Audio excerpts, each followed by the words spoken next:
Senin için dağlar deler yol açarım yar.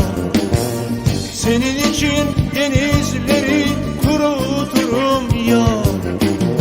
Senin için gök kubbeyi yerlere çalarım yar.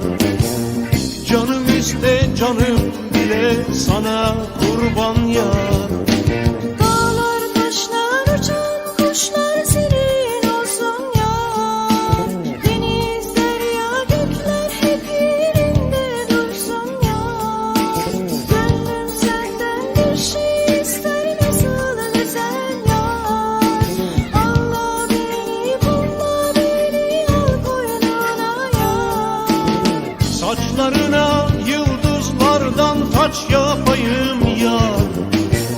Bir nefeste güneşleri söndüreyim yar.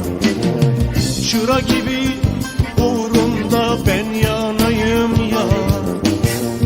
Canım iste canım bile sana kurban yar. Yıldızlar yerinde güzel bırak dursun yar. Saçlarımı ellerinle okşa yeter yar. Gönlüm senden bir şey ister nasıl desem yar. Allah beni bulla beni al koynuna yar. Rüzgar olup ince beline sarılayım yar.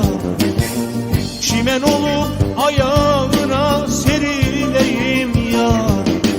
Sürme olup gözlerine sürüleyim yar. Canım iste canım bile sana kurban yar. Allah beni pulla beni al koynuna yar. Gözüm senden başkasını görmez oldu yar.